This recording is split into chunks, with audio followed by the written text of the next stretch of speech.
దీనిలో ఇది ఎక్కడ అడ్డం వస్తుంది, మనకు జ్యుడిషియరీ అడ్డం వస్తుంది. మళ్ళీ జ్యుడిషియరీలో చాలా రిఫార్మ్స్ రావాలి. జ్యుడిషియరీ రిఫార్మ్స్ రావాలంటే కొలీజియం సిస్టమ్ ఉంది, మా సామ్రాజ్యం మా ఇష్టం అనే పద్ధతి ఉంది ఇంకా ఇప్పుడు. కనుక ఈ మోడీ ప్రభుత్వం అన్ని విషయాల్లో జోక్యం చేసుకున్నది కనిపిస్తుంది. కానీ మీరు ఇప్పుడు ఉదాహరణకు బ్యాంకుల క్వాలిటీ విషయంలో చేసింది ఏంటంటే టైట్ చేయలేదండి బ్యాంకులను, involvement of the political leaders close చేసేసారు.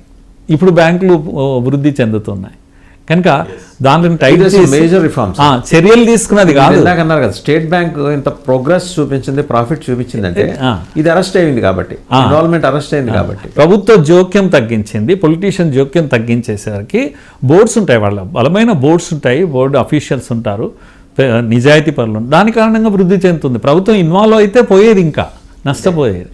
ఇప్పుడు ఇది కూడా అంతే, న్యాయ వ్యవస్థ కూడా ప్రభుత్వం జోక్యం చేసుకోవాలనుకోవడం లేదు. కానీ క్లోజ్డ్ దీనికి కొలీజియం సిస్టమ్ వచ్చేసి జ్యుడిషియరీ రిఫార్మ్స్ ఏవైతే రావాలనో అవి ఇంకా ఆగిపోయాయి, చాలా ఉన్నాయి. కనుక ఒకటేమో జ్యుడిషియరీ రిఫార్మ్స్ రావాలి, పెండెన్సీ అంటాం కదా, పెండెన్సీ ఆఫ్ కేసెస్ ప్రపంచంలో ఎక్కడ ఉండకపోవచ్చు. కనుక ఇప్పుడున్న కేసులన్నీ సాల్వ్ కావాలంటే ఇంకో 100 ఏళ్ళు కావాలి, కనుక అంత టైం పట్టాలి. ఇదే